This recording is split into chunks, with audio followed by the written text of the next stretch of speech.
아이패드 7 제너레이션. 안녕하세요, 모태솔로몬입니다.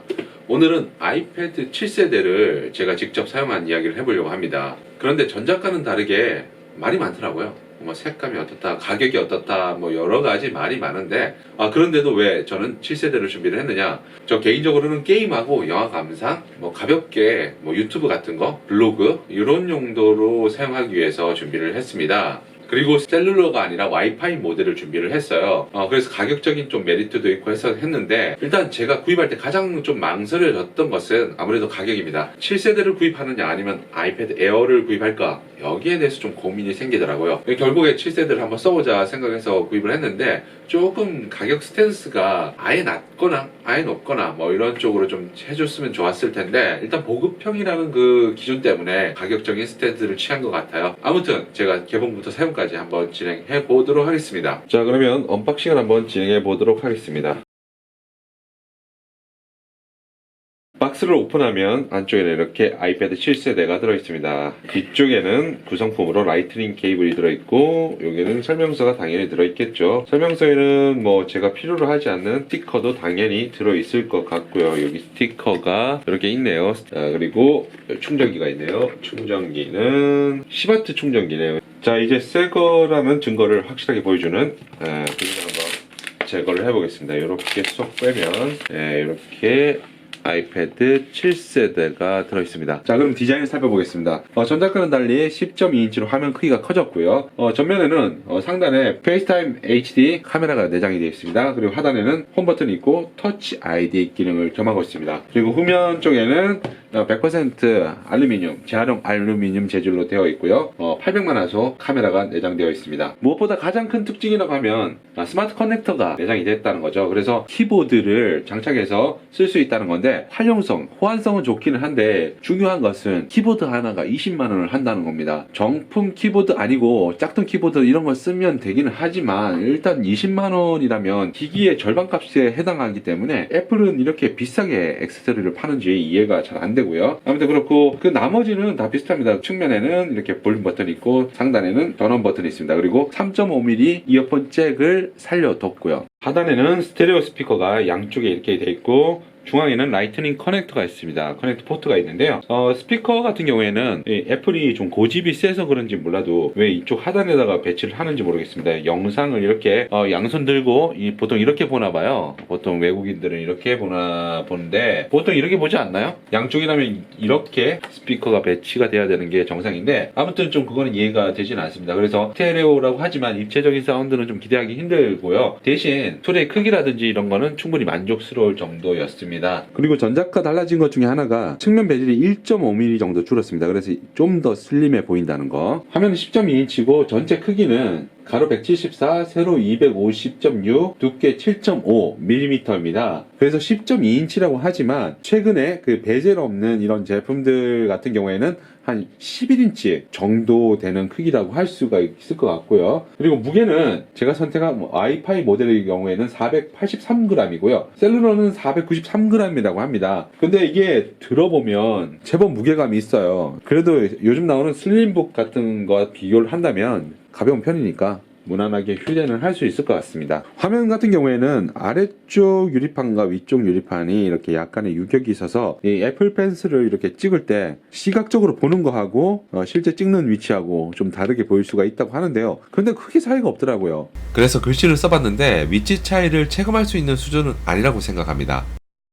아이패드에서 애플 펜슬이라는 것은 전문적인 드로잉 작업을 하는 디자이너들에게는 타블릿이라는 장비가 필요합니다. 하지만 애플 펜슬 같은 경우에는 간단하게 강의를 듣다가 주석을 달고 뭐 밑줄을 긋거나 PDF 같은 이런 파일을 내다가 뭐 체크를 한다거나 이런 용도로 쓰면 가장 좋지 않을까 생각을 합니다. 좀 더 전문적인 드로잉 작업, 그러니까 디자이너들이 생각할 때는 아무래도 위치 차이가 있으니까 자기가 원하는 대로 그림을 그리기에는 다소의 부족함이 보입니다. 그러나 일반적인 사용자 수준에서는 그림과 글 이런 정도로는 충분히 상관없이 쓸 수 있다는 겁니다. 색 표현의 경우 전작보다 미세하게 나아졌다고 하는데 아주 극미한 차이기 때문에 거의 비슷하다고 생각하시면 되고요. 시야각도 상하 옆 괜찮습니다. 하지만 이번에 그 7세대라는 이름에 걸맞게 패널 같은 경우에는 우려먹는 사골이 아닌 이상 좀 바꿔줬으면 하는 그런 생각을 가져봅니다. 화면도 보면 한쪽에 위젯이 있습니다. 뭐 알람이라든지 이벤트 같은 것을 알려주고 자주 쓰는 어플 같은 거, 뭐 시간 같은 거 이런 게 자주 쓰는 용도에 있는 것을 이렇게 위젯으로 놔두니까 좀 편리하고요. 이번에는 외부 USB 드라이브 파일을 자유롭게 활용할 수도 있다고 하는데 저는 뭐 굳이 그것까지는 사용을 하지 않으니까. 그리고 전작과 달리 램이 3기가로 늘었습니다. 그래서 멀티태스킹 작업에 유리한데요. 이렇게 좀 부드럽게 멀티태스킹 작업을 할 때 유리하더라고요. 그래서 저는 뭐 여러 가지 앱을 동시에 띄워놓고 작업하는 경우가 많기 때문에 이런 부분은 나름 괜찮았던 것 같아요. 자, 그러면 제가 궁금한 A10 퓨전이 어느 정도 성능인지 배틀그라운드와 콜 오브 듀티 요 두 가지 게임을 모바일 게임을 한번 해보면서 끊기는지 이런 것을 한번 살펴보도록 하겠습니다. 자, 배틀그라운드에 들어왔고요. 제가 설정을 최대한으로 맞춰보려고 합니다. 네, 대신 UHD는 지원이 되지 않고요. FPS 설정을 울트라로 하고 안티알리아싱도 활성화를 하고요. 그림자도 활성화를 하고 화면 밝기하고 일반 스크린, 뭐 노치 스크린 뭐 이렇게 있는데 아무튼 이렇게 해서 진행을 해보겠습니다. 재밌는 기능 하나를 소개해드리자면 애플 아케이드 게임을 즐길 때 PS4 혹은 엑스박스 컨트롤러를 사용할 수 있다는 겁니다. 이것을 이용해서 다양한 게임을 접해보는 것도 괜찮을 것 같네요.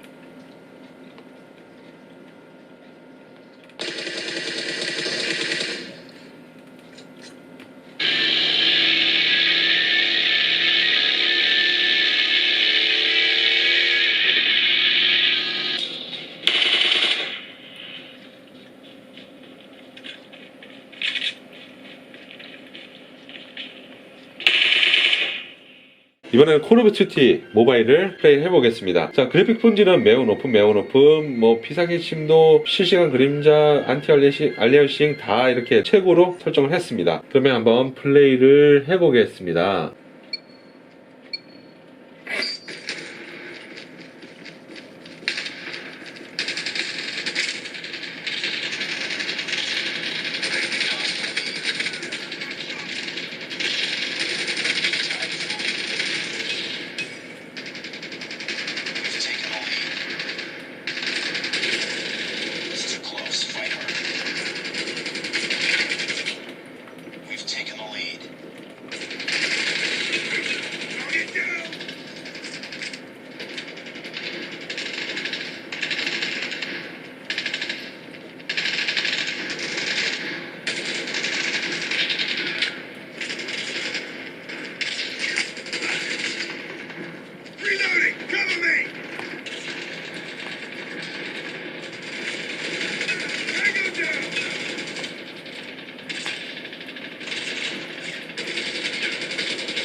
자, 이렇게 오늘은 아이패드 7세대를 제가 직접 한번 사용을 해봤는데요. 애플 펜슬을 제가 같이 준비를 했었는데 사실 애플 펜슬은 뭐 크게 필요하지가 않을 것 같아요. 그냥 뭐 손으로 해서 손글씨도 쓰고 하면 될 것 같고, 근데 이제 이런 블루투스 키보드 제가 구입했을 때 한 3만원 정도 했는데요. 이런 거 하나 하고 같이 이렇게 세트로 놔두면 휴대하기도 좋고 야외에서도 뭐 타이핑 같은 거 할 때도 괜찮을 것 같습니다. 그래서 업무적으로도 괜찮을 것 같고요. 동영상 감상이나 음악 감상 그리고 게임 이런 거 할 때 괜찮은데요. 다만 이제 뭐 패널을 좀 이제는 이제 사골처럼 그만 우려먹고 바꿔줬으면 하는 그런 생각을 가져보고요. 그리고 A10 퓨전 칩은 A12 칩보다 성능이 아무래도 좀 떨어집니다. 그런 점과 함께 화면의 크기도 10.2인치라고 하는데요. 그런데 저는 계속해서 아이패드 에어가 머릿속에서 떠나질 않아요. 10.5인치에다가 A12 칩, A10 퓨전 칩이 나쁘다는 게 아니라 그래도 좋은 게 좋잖아요. 아무래도 A12가 좀 더 좋기 때문에 그런 거를 생각하면 계속해서 아이패드 에어를 살까 이런 이제 생각이 떠나질 않더라고요. 그래서 이런 거는 뭐 개인적인 취향에 따라서 다르지만 일단 가격적으로도 크게 메리트가 있는 건 아니에요. 아예 그냥 확